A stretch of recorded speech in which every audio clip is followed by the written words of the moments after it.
Baik, selamat pagi kawan-kawan, salam sejahtera buat kita semua. Shalom. Eh, Bertemu lagi dengan saya Johan Tuteru di kelas pengantar ilmu komunikasi.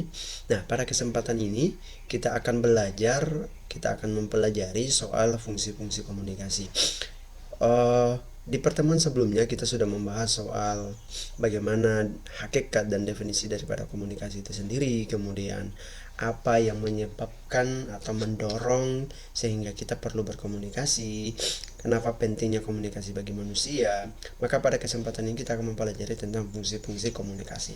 Nah, komunikasi memiliki beberapa fungsi yang penting dalam interaksi kita. Jadi ada beberapa fungsi yang kemudian menjadi poin penting dalam proses komunikasi yang nantinya kita bangun, baik itu komunikasi antar pribadi ataupun komunikasi antar kelompok yang nantinya kita mulai membangunnya ketika kita ada di lingkungan masyarakat kita. Nah, apa saja sebetulnya fungsi-fungsi komunikasi? Pertama, begitu banyak fungsi komunikasi sebetulnya, tetapi pada kesempatan ini kita mempelajari fungsi komunikasi itu merujuk pada pandangan atau kemudian pendapatnya William E. Gordon. Nah, gitu ya. Jadi menurut William E. Gordon, fungsi komunikasi itu sebetulnya ada 4. Yang pertama adalah fungsi komunikasi sosial, kemudian fungsi komunikasi ekspresif, lalu kemudian fungsi komunikasi ritual, dan yang terakhir adalah fungsi komunikasi instrumental. Nanti setelah kita bahas 4 fungsi komunikasi menurut William E. Gordon, baru kemudian kita tengok atau kemudian kita lihat dari fungsi komunikasi lain yang dipaparkan oleh para ahli yang lain gitu. Nah, kita merujuk ke pendapat atau pandangannya William E. Gordon terkait dengan fungsi komunikasi. Yang pertama adalah fungsi komunikasi sosial. Nah, menurut William E. Gordon bahwa komunikasi itu penting untuk membangun konsep diri, kemudian kelangsungan hidup, memperoleh kebahagiaan, serta terhindar dari tekanan dan ketegangan. Antara lain lewat komunikasi yang menghibur dan memupuk hubungan dengan orang lain. Jadi pandangan William ini kawan-kawan bisa temukan di bukunya Prof. Denny Mulyana. Judulnya itu kalau nggak salah ilmu komunikasi suatu pengantar gitu. Nah, pandangan beliau ini ada beberapa poin tadi yang seperti yang sudah saya sampaikan tadi. Ada beberapa yang perlu kita garis bawahi. Yang pertama adalah fungsi daripada komunikasi sosial ini adalah untuk membangun konsep diri, kemudian bagaimana kelangsungan hidup, lalu memperoleh kebahagiaan, terhindar dari tekanan dan ketegangan. Nah, kemudian memupuk hubungan dengan orang lain.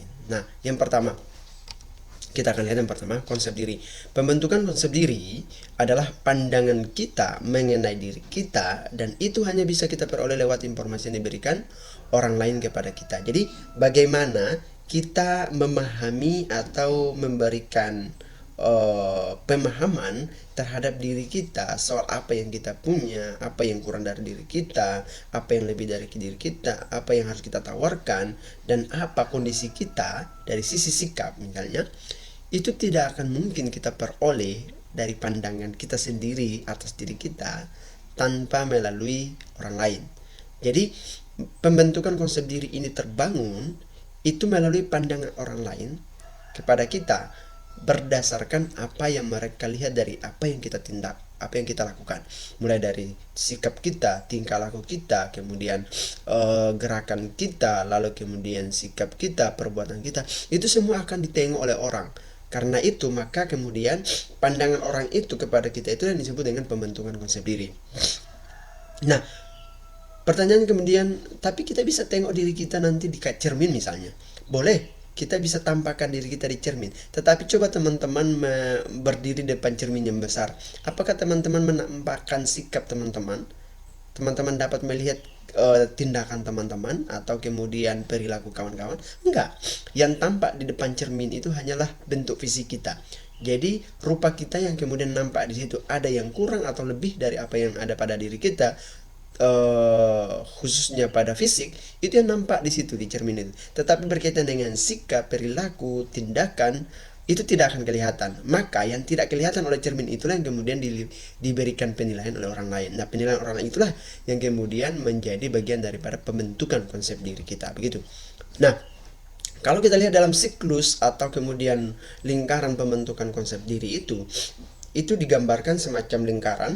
Lingkaran itu ada 3 titik. 3 titik itu dimulai daripada perilaku kita, yang kemudian perilaku itu merupakan umpan balik kepada orang lain. Kita memberikan atau kita menampakkan sikap dan perilaku kita, itulah yang kemudian menjadi pesan, menjadi umpan balik dari orang lain kepada kita. Jadi kita menampakkan, lalu kemudian titik pertamanya adalah perilaku dan sikap kita. Titik kedua adalah bagaimana pandangan atau umpan balik dari orang lain terhadap apa yang kita lakukan, apa yang kita tampakkan dari sikap dan perilaku kita. Nah, proses pengiriman balikan itulah yang disebut dengan siklus. Nah, itulah yang kemudian kita anggap sebagai pembentukan konsep diri. Baik. Nah, lantas apa saja aspek-aspek yang kemudian ada dalam proses pembentukan konsep diri? Menurut William E. Gordon itu ada beberapa hal, tetapi saya perlu sampaikan bahwa poin-poin yang disampaikan oleh William E. Gordon ini bukan final, bukan aspek-aspek final, meskipun pada pandangan lain ada aspek lain juga. Tapi umumnya seperti ini. Yang pertama adalah aspek jenis kelamin. Bahwasanya jenis kelamin juga itu menjadi bagian daripada aspek konsep diri. Lalu kemudian agama, kesukuan, pendidikan, pengalaman, rupa fisik dan sebagainya. Jadi bagian-bagian ini itu akan menjadi bagian daripada aspek-aspek pembentukan konsep diri, gitu ya. Nah, yang berikutnya adalah fungsi komunikasi ekspresif. Namanya saja ekspresif.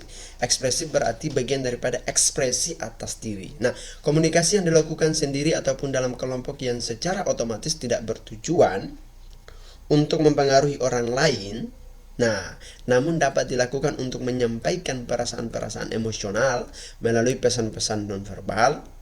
Misal, perasaan sayang, rindu, peduli, simpati, gembira, sedih, dan lain-lain. Nah, perasaan-perasaan yang tadi saya sebutkan itu akan disampaikan melalui hal-hal tertentu. Misal, rasa sayang diluapkan lewat tindakan, ataupun kemudian melalui surat, puisi, dan lain-lain. Itu bagian daripada ekspresi atas kondisi diri, gitu.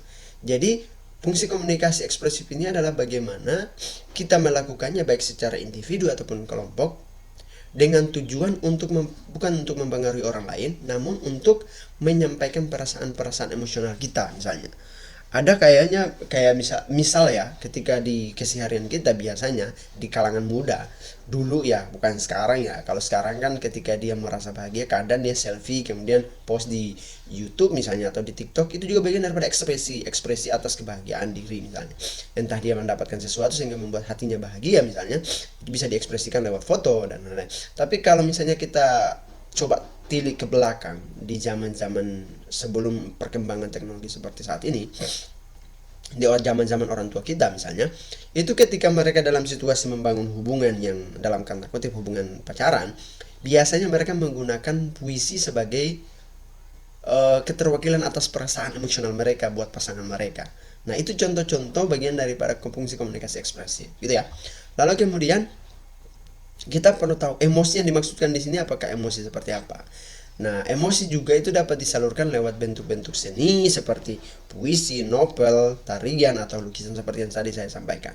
Bahwa perasaan emosional emosional itu bisa sedih, bisa marah misalnya, atau bisa juga karena bahagia, itu juga perasaan emosional, gitu kan. Nah, itu bisa disampaikan, disalurkan lewat hal-hal yang bisa kemudian mewakili perasaan diri kita, gitu. Nah, yang berikutnya adalah fungsi komunikasi ritual. Nah, fungsi komunikasi ritual ini namanya saja sudah kita bisa tebak ya. Ritual itu berarti berkaitan dengan perayaan-perayaan ya. Nah, fungsi komunikasi ini berkaitan erat dengan komunikasi ekspresif. Dia sangat berkaitan erat. Perbedaannya itu adalah komunikasi ritual itu tidak bisa dilakukan secara individu. Jadi persamaannya atau kaitan eratnya dengan komunikasi ekspresif itu pada bagian pelaksanaan secara kolektif. Nah, jadi digunakan atau dirayakan atau dilaksanakan secara kolektif itu dia sama seperti fungsi komunikasi ekspresif gitu. Nah, komunikasi ritual ini itu biasanya dilakukan sepanjang tahun. Kegiatan-kegiatan yang berlangsung sepanjang tahun, sepanjang hidup. Nah, contoh seperti upacara, misalnya upacara bendera di hari kemerdekaan. Itu kan selalu dilakukan setiap tahun, dan itu sepanjang negara ini masih ada. Maka sepanjang itu pula perayaan bendera merah putih, perayaan hari ulang tahun negara Republik Indonesia itu selalu dilaksanakan gitu kan. Begitupun dengan sunatan, misalnya ulang tahun, atau kalau misalnya di kawan-kawan di Kristen itu misalnya Sidi, kemudian Natal, nah baptis. Nah, itu kan selalu dilakukan itu. Tidak pernah tidak. Nah, bagian-bagian ini merupakan contoh daripada komunikasi ritual itu. Jadi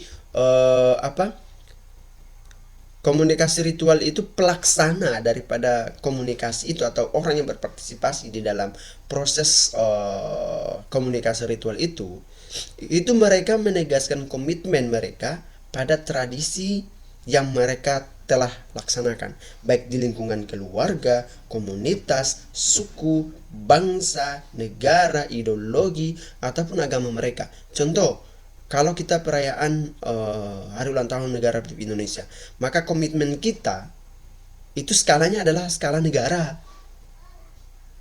Karena secara keseluruhan masyarakat bangsa Indonesia itu mengakui bahwa itu adalah hari kebangsaan, hari kemerdekaan yang menjadi bagian daripada kemerdekaan secara menyeluruh seluruh warga Indonesia. Maka secara komitmen kenegaraan kita mengakui bahwa itu adalah momen-momen paling bersejarah dalam kemerdekaan kita gitu. Gitu ya. Oke, kita lanjut. Nah, yang berikutnya adalah komunikasi instrumental. Nah, tujuan daripada komunikasi ini itu adalah untuk kemudian menginformasikan, mengajak, mendorong, mengubah sikap dan keyakinan, mengubah perilaku, menggerakkan tindakan, dan juga menghibur. Sehingga komunikasi ini dalam yang saya maksudkan adalah komunikasi instrumental itu merupakan komunikasi yang berfungsi memberitahukan atau menerangkan sesuatu yang pesannya itu atau kontennya itu berisi muatan persuasif. Kawan-kawan tahu persuasif? Persuasif itu adalah, kalau kita belajar tentang komunikasi persuasif, adalah komunikasi yang dibangun untuk mempengaruhi orang. Bagaimana orang yang disasar informasi itu dapat mengikuti atau terpengaruh atas pesan yang disampaikan oleh komunikator. Nah, jadi komunikasi instrumental ini kontennya itu berisi muatan persuasif, yang mana kemudian pembicara itu menginginkan supaya pendengar atau orang yang disasar informasi atau komunikan itu mempercayai apa yang kemudian disampaikan oleh komunikator tadi, dengan akurat dan layak untuk diketahui. Jadi karena sifatnya adalah persuasif, maka data-data yang dipakai dalam proses penyampaian itu untuk mendukung informasi itu sehingga diikuti oleh komunikan, maka data yang digunakan itu harus layak dan akurat gitu ya, sehingga mereka yang mendengar apa yang disampaikan itu atau mereka yang menjadi sasaran daripada informasi itu bisa dengan mudah mengikuti apa yang disampaikan itu atau terpengaruh setidaknya dengan apa yang disampaikan oleh komunikator gitu ya. Baik gitu ya. Oke, mungkin itu saja beberapa hal terkait dengan fungsi komunikasi. Demikian pertemuan kita hari ini. Selamat belajar, semangat dalam melaksanakan tugas sebagai seorang mahasiswa.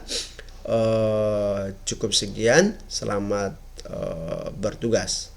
Salam sejahtera untuk kita semua.